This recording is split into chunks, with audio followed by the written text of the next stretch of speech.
Hello students, DPS Gautam classes में गणित कक्षा 10 की वास्तविक संख्याओं का जो चैप्टर चल रहा था, अभी इसके पीछे के वीडियोज में आपने देखा है कि वास्तविक संख्या पर हमने आपको क्वेश्चंस हल करने का तरीका बताया था, जिसमें ये एल्गोरिथम के माध्यम से हमने आपको एचसीएफ निकालने का तरीका बताया, 2 संख्याओं का फिर 3 संख्याओं का। अब उससे आधारित ही इबारती प्रश्नों को भी कैसे आप हल कर सकते हैं, उससे संबंधित एक अभ्यास प्रश्न लिया गया है। आप ब्लैक बोर्ड पर देखिए और इसे चाहें तो आप अपनी उत्तर पुस्तिका में इस क्वेश्चन को नोट कर सकते हैं, जिसमें स्पष्ट लिखा गया है कि एक कमरे की लंबाई, चौड़ाई और ऊंचाई क्रमशः 8 मीटर 50 सेंटीमीटर, 6 मीटर 25 सेंटीमीटर तथा 4 मीटर 75 सेमी है। सबसे लंबी रॉड की लंबाई ज्ञात करें जिससे कमरे की बीमाएं पूर्ण रूप से मापी जा सकें। तो इस क्वेश्चन को हल करने के लिए भी हमें इन तीनों संख्याओं का एचसीएफ निकालना होगा, और वह एचसीएफ निकालने के लिए सबसे पहले आप इनकी जो बीमाएं दी हुई हैं, अलग अलग पैमाने पर दी हुई हैं, मीटर और सेंटीमीटर में, तो उन्हें एक इकाई पर, एक पैमाने पर आप लाएंगे। तो हम इसका प्रारंभ करते हैं हल करना। अब इसे हल करने के लिए देखिए, प्रश्न में जो लंबाई दी गई है वह दी हुई है 8 मीटर 50 सेंटीमीटर। आपको पता है कि 1 मीटर में 100 सेंटीमीटर होता है। 8 मीटर में 100 सेंटीमीटर का गुणा करेंगे तो ये चेंज होकर के आ जाएगा 800 सेंटीमीटर, और 50 सेंटीमीटर उसमें जोड़ देंगे तो इस प्रकार ये 850 सेंटीमीटर बनेगा। तो लंबाई हमारी जो है बदल करके सेंटीमीटर में आ गई। इसी प्रकार चौड़ाई को भी बदलिए, और चौड़ाई की बीमा देखिए क्या दी हुई है, 6 मीटर 25 सेंटीमीटर। तो इसको भी नोट करेंगे, 6 मीटर 25 सेंटीमीटर, और 6 मीटर 25 सेंटीमीटर को चेंज करेंगे तो 6 मीटर से सेंटीमीटर बनाएंगे, 100 से गुणा करेंगे तो 600 सेंटीमीटर, और 25 उसमें जोड़ेंगे आप तो आ जाएगा 625 सेंटीमीटर। इसी प्रकार आप ऊंचाई को भी कन्वर्ट करेंगे, और प्रश्न में देखिए ऊंचाई की जो बीमा दी है वो 4 मीटर 75 सेंटीमीटर दी है। ऊंचाई 4 मीटर 75 सेंटीमीटर। इसे फिर आप कन्वर्ट करेंगे उसी तरह से, मीटर में 100 से गुणा करके 475 जोड़ेंगे तो 475 सेंटीमीटर हो गया। अब सबसे लंबी रॉड की लंबाई ज्ञात करना जिससे कमरे की बीमाएं पूर्ण रूप से मापी जा सकें। तो इसके लिए इन तीनों बीमाओं का एचसीएफ लेना पड़ेगा। एचसीएफ ज्ञात करने के लिए यूक्लिड विभाजन प्रमेयिका का प्रयोग हम करेंगे। आप चाहें तो इसे भाग विधि से भी लगा सकते हैं, यूक्लिड विभाजन प्रमेयिका। और यूक्लिड विभाजन प्रमेयिका से जब आप हल करेंगे तो 3 बीमाओं में से 2-2 बीमाओं को लेंगे। हम 2 बीमाएं पहले लेते हैं, 850 और 625। तो मान लिया A बराबर 850 और B बराबर 625। तो यूक्लिड विभाजन प्रमेयिका का जो फार्मूला बताया गया था आपको, A बराबर BQ प्लस R, इसमें रखेंगे आप, इसके अनुसार लिखने की कोशिश करिए। तो 850 बराबर 625। अब Q क्या है, 625 से भाग देना है 850 में, जो भागफल जाएगा वो Q का मान होगा, पहले आपको बताया गया था। तो 625 से 850 में आप जब भाग देंगे तो भागफल एक ही आएगा, और जो बचेगा वह शेषफल होगा, R की जगह लिखेंगे। तो 850 से आप 625 को घटा दीजिए तो सीधे सीधे 225 बचेगा, और शेषफल यहाँ 0 नहीं आया। इसके पहले आपको बताया गया था कि 0 आ जाए तब ये प्रोसेस बंद होगा, तो 0 नहीं आ रहा है, इसलिए अब यहाँ पर जिसको B के स्थान पे रखा है आपने, अगली लाइन में वह A के स्थान पर आ जाएगा, और जो यहाँ पर r के स्थान पर शेषफल है वह b के स्थान पर आएगा, यानी भाजक बन जाएगा। 625 भाज्य बन गया। अब 625 में 225 से आप भाग दीजिए, तो 225 से भाग देंगे तो 2 बार जाएगा, और 225 में 2 का मल्टीप्लिकेशन करेंगे तो 450 होगा। और 625 से 450 आप घटा दीजिए तो 175 मिलेगा। फिर भी 0 नहीं आया तो इसको एक बार फिर लिखेंगे। अब 225 आ जाएगा a के स्थान पर, और 175 आएगा 225 यानी b के स्थान पर। अब 175 से 225 में भाग दीजिए तो 1 भागफल मिलेगा। अब 175 को 225 से आप घटा दीजिए तो आपको 50 मिलेगा।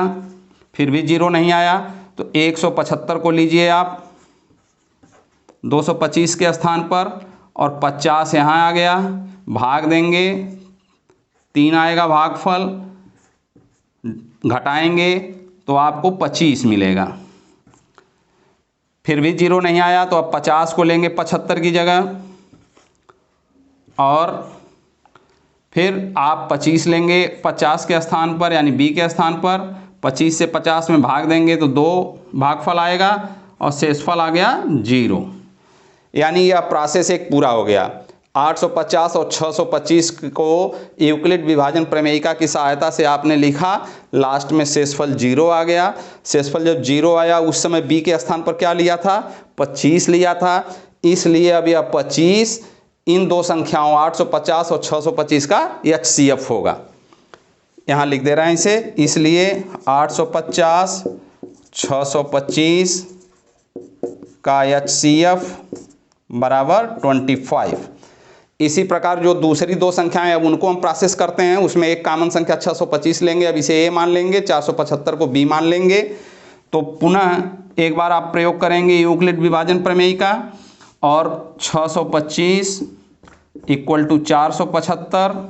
अब 475 से 625 में भाग देंगे तो 1 भागफल आएगा, और 475 को जब 625 से आप घटा देंगे तो आपको मिलेगा शेषफल 150।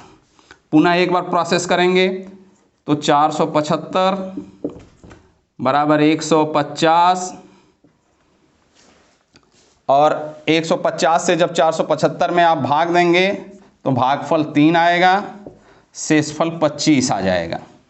फिर शेषफल 0 नहीं हुआ तो 150 को फिर आप A के स्थान पर लीजिए और B के स्थान पर 25 को लाइए, और 25 से जब आप भाग देंगे तो 6 आएगा और शेषफल हो गया 0। तो आप देख रहे हैं, इसलिए 625 475 का HCF कितना आया, 25 आया। तो आपने देखा कि यहाँ भी प्रोसेस किया आपने तो HCF 25 आया, यहाँ भी प्रोसेस किया आपने तो HCF 25 आया। इसलिए तीनों का HCF जो है 850 625 475 का HCF 25 हुआ। इसलिए रॉड की लंबाई 25 सेंटीमीटर आएगी। रॉड की लंबाई 25 सेंटीमीटर। तो यह तरीका होता है सवाल को लगाने का। कहने का मतलब इस सवाल को आपने पढ़ के देखा, महत्तम समापवर्तक निकालना था, लेकिन महत्तम समापवर्तक को यूक्लिड विभाजन प्रमेयिका की सहायता से कैसे लगाएंगे, यह एक तरीका था। और दूसरी चीज़, क्वेश्चन में आप ध्यान से देखिए, कहीं भी प्रत्यक्ष रूप में या सीधे शब्दों में महत्तम समापवर्तक शब्द का प्रयोग नहीं किया गया है। तो इस तरह से आप सवाल को हल करेंगे, सवाल को समझेंगे। इस वीडियो को कई बार आप देखेंगे, अपनी नोट्सबुक में लिखेंगे, ज़रूरत हो तो नोटबुक से दोहराइए इसको, तब आपके समझ में ज़्यादा आएगा। अब हम इसके बाद आगे आपको दूसरा क्वेश्चन वास्तविक संख्या पर करके दिखाते हैं।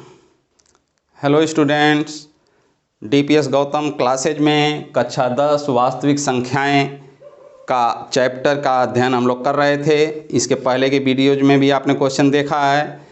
और अब हम आपको आगे जो है उस पर अभ्यास करा रहे हैं। ब्लैक बोर्ड पे देखिए एक प्रश्न फ्लैश हो रहा, लिखा हुआ है, दर्शाइए कि कोई भी धनात्मक विषम पूर्णांक 6q+1 या 6q+3 या 6q+5 के रूप का होता है जहां q कोई पूर्णांक है। तो ऐसे सवालों को भी हल करने के लिए यूक्लिड विभाजन प्रमेयिका का ही सहारा लिया जाता है। तो चलिए अब आगे आप देखिए कि यूक्लिड विभाजन प्रमेयिका के सहारे उसके सिद्धांतों का प्रयोग करके कैसे हम इस क्वेश्चन को हल करते हैं, कैसे इसको तार्किक ढंग से हल किया जाता है। तो इसे हल करने के लिए पहले आप यूक्लिड विभाजन प्रमेयिका को देखिए। यूक्लिड विभाजन प्रमेयिका से लेंगे आप, मान लीजिए पहले माना x कोई विषम धन पूर्णांक है, विषम धन पूर्णांक है। तो x को हमने कोई विषम धन पूर्णांक मान लिया और b = 6 लेते हैं लेने पर, और x को एक स्थान पर प्लेस करेंगे तो यूक्लिड विभाजन प्रमेयिका जो है उसे जब लिखेंगे तो लिखते वक्त आपका आएगा x = 6 और q के स्थान पर हम m अगर यूज करें तो 6m+r। यहाँ पर सवाल उठता है कि जब इसको लिख लेंगे आप तो इसमें r को आप कैसे परिभाषित करेंगे, जबकि इसके पहले आपने देखा था कि r जो है 0 r r, r b होता था। आप याद करिए इसके पहले के वीडियोज में आपको बताया गया था यूक्लिड विभाजन प्रमेयिका में r को हमेशा b दिखाया गया था और यहाँ पर v की जगह हम लोगों ने क्या लिया है, 6 लिया है।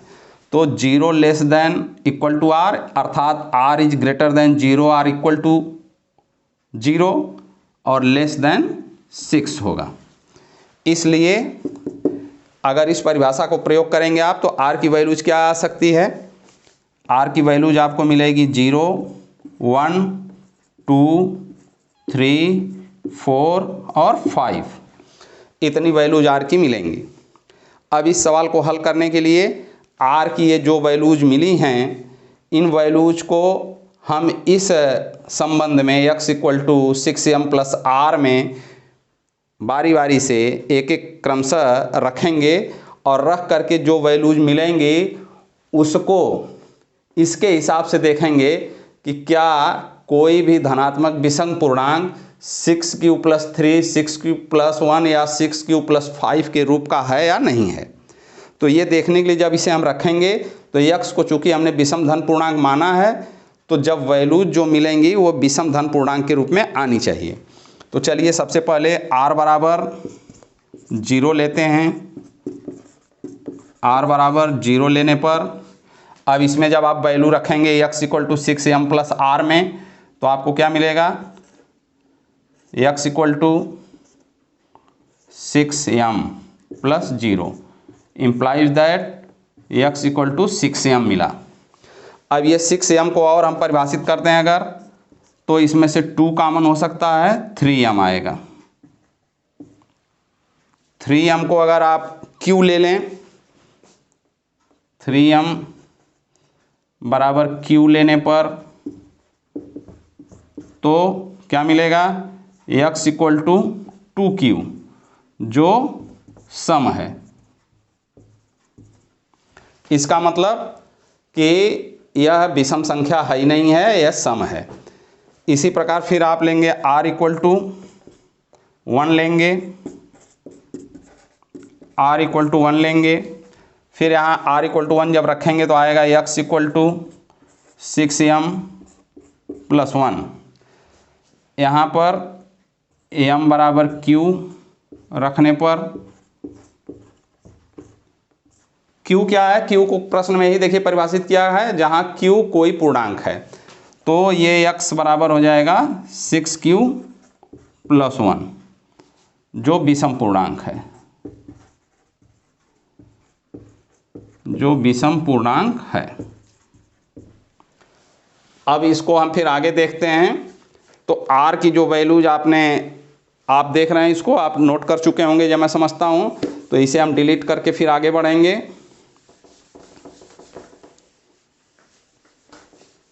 अब आगे 0 और 1 का आपने प्रयोग कर लिया है, तो अब आर के स्थान पर आप 2 रखेंगे और 2 रखने के बाद आप देखेंगे कि क्या वो विषम धन पूर्णांक मिलता है या समधन पूर्णांक मिलता है। तो आर बराबर यहाँ से लेते हैं, आर बराबर 2 लेने पर, आर बराबर जब 2 लेंगे तो मिलेगा आपको x बराबर 6m + 2। इसे और अगर आप हल करें तो x बराबर यहाँ 2 कॉमन हो जाएगा तो मिलेगा 3m + 1। यदि 3m + 1 बराबर q रखा जाए,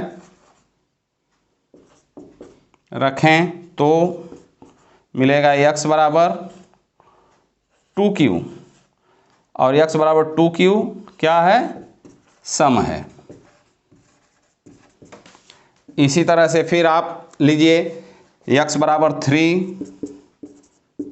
लेने पर, x बराबर 3 लेंगे तो फिर आपको x नहीं, r बराबर 3 लेंगे, r बराबर 3 लेंगे तो मिलेगा x बराबर 6m + 3। यहाँ m बराबर q रखने पर, m के स्थान पर q रख दीजिए तो x बराबर आएगा 6q + 3 जो विषम है। फिर इसी तरह से आप ले सकते हैं r = 4 लेने पर, जब r = 4 लेंगे तो इसमें वैल्यूज रखेंगे आप, यहाँ पे r के स्थान पे 4 रखेंगे तो आएगा 6m + 4, यानी x बराबर 6m + 4 आ रहा है। अब यह देखिए x बराबर 6m + 4 जो आया, इसमें भी आप देख रहे हैं कि 2 एक कॉमन फैक्टर है, तो उसे हम कॉमन कर लेते हैं, बाहर कर लेते हैं, तो मिलेगा 3m + 2 और 3m + 2 बराबर q रख दें। जब q रख देंगे तो x बराबर हो जाएगा 2q जो सम है। इस प्रकार यह सम संख्या प्राप्त हुई। तो हम समझ रहे हैं कि इधर हम डिलीट कर सकते हैं, तो इसको डिलीट करने पर अगला जो हमारा पॉइंट है r = 5, उसे हम लेंगे इस खाली स्थान पर। यहाँ लेते हैं r = 5 रखने पर, तो x बराबर आपको मिलेगा 6m + 5 और 6m, इस 6m + 5 में m बराबर q रख दीजिए, क्योंकि q भी एक पूर्णांक है, तो आएगा x बराबर 6q + 5 जो विषम पूर्णांक है। तो आपने इस सवाल में देखा कि x को कोई धनात्मक विषम पूर्णांक मान करके जब हल किया जा रहा है, तो जो विषम पूर्णांक हैं वह 6q + 1, 6q + 3 तथा 6q + 5 के रूप में विषम धन पूर्णांक है, और यही आपको दर्शाना था। इस प्रकार ये सवाल पूरा होता है, और आगे इस तरह के और भी सवाल लेकर के हम लोग अभ्यास कर सकते हैं। अगर कोई समस्या आएगी तो आप कमेंट्स बॉक्स में लिखेंगे तो हम उस पर और ज़्यादा एग्जाम्पल इस तरह के प्रश्न का लेकर के आपको समझाने का प्रयास करेंगे।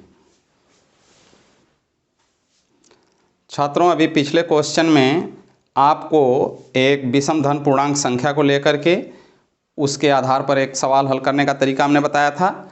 अब यहाँ पर आप ब्लैक बोर्ड पर आइए, अगला क्वेश्चन है, यह गुणनखंड वृक्ष से है। यह गुणनखंड वृक्ष इस रूप में ऐसे लिखा जाता है, संख्याएं और की सीरीज होती है जिसे पूरा भी करना होता है और उसमें जो चर राशियाँ होती हैं उनका मान भी निकालना होता है। तो यह एक वृक्ष गुणनखंड वृक्ष दिया हुआ है। जैसे यहाँ देखिए बॉक्स में x और x से y और z कनेक्टेड है, अर्थात अगर ऐसे रिवर्स आप देखेंगे तो y और z का मल्टीप्लिकेशन x के बराबर होगा। फिर इस तरह से y कनेक्टेड है 1855 और 3 से, फिर 1855 कनेक्टेड है 371 और 5 से, और 371 कनेक्टेड है z और 7 से। इस प्रकार इसमें 3 चर राशियाँ दिखाई दे रही हैं, x, y और z। इन 3 चर राशियों का आपको मान निकालना है। तो देखिए इसको हल कैसे किया जाता है। आप इसके कॉन्सेप्ट को समझ लेंगे तो हल करना बहुत ही आसान है। हल करने में कोई विशेष प्रॉब्लम नहीं आएगी। अंकगणितीय संक्रिया है, ये अरिथमेटिकल कैलकुलेशन है, इससे ज़्यादा कुछ नहीं है। ऐसे गुणनखंड वृक्ष को हल करने के लिए यह जहाँ से वृक्ष प्रारंभ होता है वहाँ से देखने के बजाय इसके लास्ट पॉइंट पर आइए जहाँ यह समाप्त हो रहा है। तो लास्ट पॉइंट इस साइड में, दाहिने साइड में आप देखेंगे कहाँ पर है, z और 7 से, अर्थात 7 और z का मल्टीप्लिकेशन किसके बराबर होना चाहिए, 371 के। तो हम यहाँ से लेंगे 7 into z equal to 371, implies that इससे z की वैल्यूज निकाल सकते हैं आप। तो z इक्वल टू हो जाएगा 371/7 और 7 से इसमें भाग दे दीजिए। तो जब 7 से भाग देंगे, यहाँ 37 है, भाग देंगे तो 5 भागफल आएगा और 35 को आप घटाएंगे 37 से, 2 आया, 2 और 1 मिला के 21 यानी 21। 7 से भाग देंगे तो 3, शेषफल 0 हो गया यानी पूर्णतः विभाजित हो गया। 371 को 7 से भाग दिया तो हमें संख्या मिली 53, अर्थात z की वैल्यू हो गई 53। अब ये मिल गया। अब इसके बाद आप फिर आगे देखिए, ये 1855 और 3 ये किससे कनेक्टेड है, y से। तो आप ले सकते हैं y equal to 1855 into 3, implies that 3 का आप इसमें मल्टीप्लाई कर दीजिए। तो 3 से जब मल्टीप्लाई करेंगे तो 3 5 15, फिर 3 का 5 में करेंगे 15, 1 16 हो जाएगा, 8 में करेंगे तो 24 और 1 25, 3 एकम 3 2 5 यानी 5565। इस प्रकार आपको y की वैल्यू मिल रही है। फिर आप देख रहे हैं यहाँ पे आ जाइए, देखिए y और z ये दोनों किससे कनेक्टेड है, x से, यानी y z का मल्टीप्लिकेशन इक्वल टू x। तो x बराबर हो गया y z, implies that y की वैल्यू भी आपको यहाँ मिल चुकी है, यहाँ ऊपर देखिए z की वैल्यू भी आपको मिल चुकी है। तो इस प्रकार से y z जब लेंगे तो y की वैल्यू है 5565 और z की वैल्यू कितना है, 53 है। तो z की वैल्यू 53 ले लीजिए, ये हो गया। तो x equal to y z 5565 गुणे 53 और 5565 में आप 53 से मल्टीप्लाई करिए। देखिए हमने यहाँ मल्टीप्लिकेशन किया है, 5565 में 53 का जब गुणा किया तो गुणा करने पर आ रहा है 29 49 45, 29 49